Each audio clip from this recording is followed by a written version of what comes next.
Prior to the summer of 2006, my experience of swim meets was limited to going to some high school swim meets, which last a couple of hours maybe. Well, in the summer of 2006, we had been at the seminary for about a year, and we found out that the neighborhood we lived in had a pool, and the pool had a swim team, and the swim team competed against other neighborhoods. Now, my wife grew up in a neighborhood where she rode her bike to the pool every summer and swam on a team all summer, and so we signed our oldest up, and we would ride our bikes along Alum Creek in Columbus, Ohio, and then we would get to the pool. He didn't then and still doesn't really have any body mass to generate heat, so he spent the first week or two shivering, often out of the water because it was so cold. But eventually we got to the first swim meet, and the resident of my household who spent their childhood going to swim meets was working. So I got to take the boys to the swim meet. And as soon as we got off our bikes at the pool, I realized that I was not ready. I saw people dragging in coolers, multiple coolers, tents, lawn chairs. I had two little boys, $2, and one towel. I did not know this was all day. And as we got into it, at one point, I used my $2 to buy a nacho from the concession stand that we split between the three of us. It was a long and terrible day. My point being, I did not have the same starting point of understanding to even prepare, but then my preparation was not good, so I showed up completely unprepared for the encounter I was about to have that day. Now, all of us have different ways of preparing and different things we stress about. We went to camp a few weeks ago, and before I go to camp, I always make sure I have all the forms that I have to have for all the kids. I make sure I have the things that I need. And then we got to a couple of stops, and there was no soap in the bathroom, and somebody said, "Do we have hand sanitizer?" No. But the other adult with us said yes and pulled it, right? Because we prepare in different ways. One of the things, and I think we stress about different things, I won't ask you to guess because you never would, but the biggest thing that stresses me out in life is as we're preparing to go do something that is new or not new, where am I going to park? I'm not kidding. If you said to me today, let's go to Costco, no. Not today. Maybe Tuesday night, but today, no, because there's not going to be any place to park. My wife has lived with us for a very long time. Hey, there's an art fair over in town. Should we go do that? Is there some place to park? And if we get there and I don't see a place, we're leaving, right? Like, it stresses me out to no end. And that's part of my preparing. If I'm going to go someplace, I need to prepare myself for, is parking going to be an issue or not? The other one quickly behind that is, when am I going to eat, right? But we have these preparations. So when we come to today's gospel text, the first thing it tells us that Jesus has heard some news. Now, the news that Jesus has heard is that John the Baptist has been executed. And so what does he want to do? His cousin has just been executed by the king. He says, you know what? I need some time.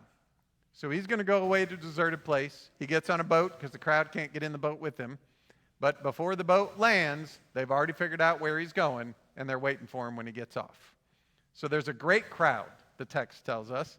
And what does Jesus do? He does what he always does. He gets off and has compassion and mercy for the people that are there. And then when it's just about time for dinner, the disciples say, send them away to the towns to buy food. Now, as I read this week, I thought, well, that seems like a little bit of a ridiculous suggestion. And I come to that knowing that we are right here in an international city that is a destination for millions and millions of people every year, right? The convention center's not that far away. Right here, what do we call this road? Restaurant Row, right? There's so many places to eat. We are prepared for great crowds. We have stuff that's open 24 hours a day. We have Costco not that far. We have food, all kinds of stuff everywhere. And even then, if there's a really big convention, they put a sign out here that says, there's a big one, which means you might not be able to get into the restaurant or all the rest of those, right? So we have all of that. Jesus is in a deserted place that you had to walk to in a time where restaurants weren't open all the time and they didn't have 24-hour-a-day market, and the disciples say, hey, send them to go buy food. And Jesus could have been like, that's ridiculous, but he instead just goes, why don't you just feed them? At which point, we find out that there's only 5 loaves and 2 fish. Now, what do we learn from that narrative to this point?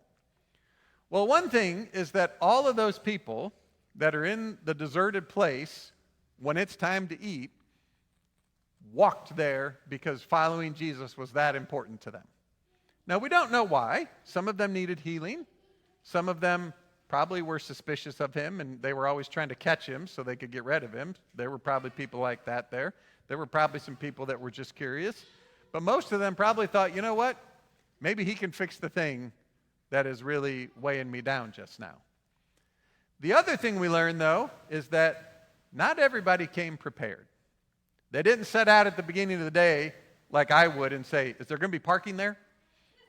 And is there going to be food? They just went, and then they showed up and found out that there was plenty of space, but not enough food. Except for somebody came prepared. Another gospel says it's a little boy that has the 5 loaves and 2 fish. Matthew doesn't tell us that.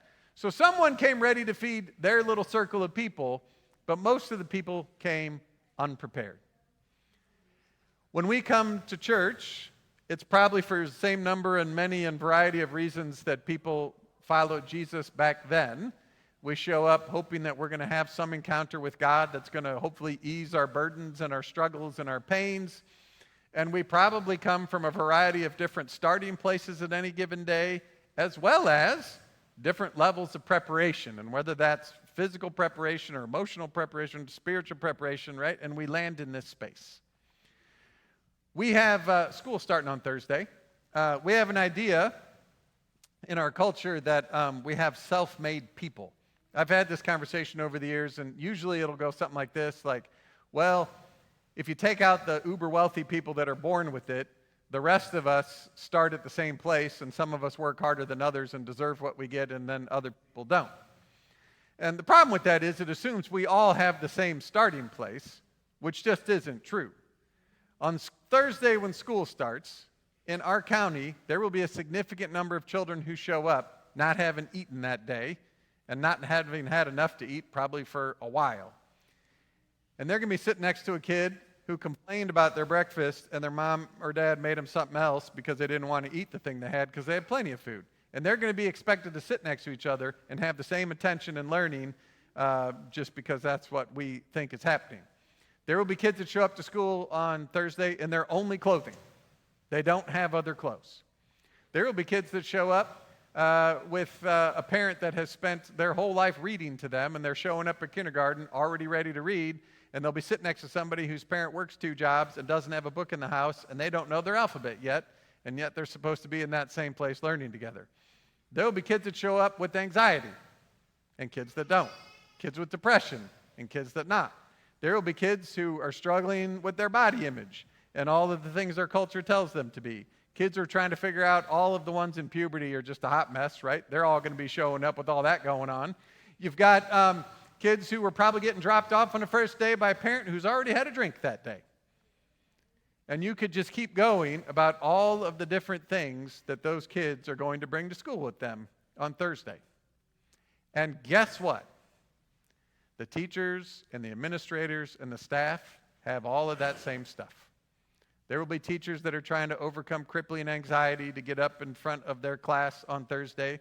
There will be teachers who are trying to figure out how they're going to care for their parent and their kids and be a teacher each and every day of the school year. There's going to be some that because of their own choices or choices of someone else have crippling debt, and they're trying to figure out if being a teacher is even a thing anymore to pay all their bills. There's going to be some that are standing up in front of kids while their marriage is falling apart and trying to figure out how to get it together for their day of school. And you can keep going, right, with all of the different things that they're going to bring. There's going to be kids who show up who are really good at math and science, and the tests that they got to take are written for kids just like them. And there's going to be kids that are super gifted in art and really good at passion, but that's not on the test. And so they're going to be expected to do the same math and science even though their brains are wired totally differently. All of this is going to happen on Thursday, which means that as they show up, completely different starting points and completely different levels of being prepared to learn or to teach or to be in community together in that place. And if that's true just at school, how much more is it true in everything we do in life? When we encounter people in our day-to-day, we usually have no idea where their day started, where their life started, what their experiences have been that have gotten them to the space that they are. We might just experience crankiness and just think, well, that person's terrible, but not understand where that crankiness is coming from and how they have gotten to that point. We might experience kindness and just think they're great and not understand what it is that allows them to do that and be on their journey. And guess what? People experience the same thing from us because they don't know the suffering, the struggles, the blessings that we have had along the way. So when Jesus is out in the deserted place, he has 5 loaves and 2 fish. All of that is there. All of the struggles, all the suffering, all the different starting places, and a whole group of people that is completely unprepared to eat dinner because they were just out trying to get day-to-day done, and Jesus seemed like a good option for that. So when Jesus decides to bless the fish and the bread and multiplies it, right, and goes to feed them, does he say, if you came prepared today, if you brought something for the potluck, then you get to eat. If not, never mind. No. Does he say, if you woke up today feeling kind and generous of heart and were good to your neighbor, then you can eat, but if not, go find something else? No. Does he look around and go, you know what? I think some of you are here plotting to kill me. You don't get to eat. No. Jesus feeds them all and feeds them all with abundance. So much left over, they probably all could have ate twice, right? Jesus just feeds everybody with abundance. That's how Jesus works. When we talk about the cross, Jesus goes to the cross. Does Jesus meet us on the cross in our best days? No. He meets humanity at its worst, right? Executing him for bringing love into the world. That is like the worst that we get to. And that's where he meets us. He meets us in our unpreparedness, in all of our struggles and suffering, and then brings us to the space of new life. When I went to that swimming pool all those years ago, I was completely unprepared for what was going to happen at the water that day. And I think that is actually what happens when we come to baptism. Are we really ever prepared for the encounter that we're going to have with God? No, we like to think we are. When we talk about the table for most of the history of the church, we've said, well, no, you have to be prepared and understand, and you can't come to the table if you haven't prepared yourself. How many people would I give communion to if I gave it only to people that were really prepared? Roger's got it. He just went like that. But when we come to these waters, right, there's 2 things actually happening. On the one hand, we are the very people that are following Jesus and struggling and suffering and needing to be fed. But on the other hand, as we die in these waters and come to new life, we are the body of Christ that is called to go and feed people. And so if we are fed by this water, by the meal, by God's grace, and if we are fed abundantly and we are to go out into the world, how are we supposed to feed? Abundantly, right? Does grace ever run out? Never. Does love ever run out? Never. Compassion, mercy, right? None of that stuff ever runs out, right? It is an abundant gift that we are given, and we are called to go share it. Even if we're not sure there's enough parking when we get there. Amen.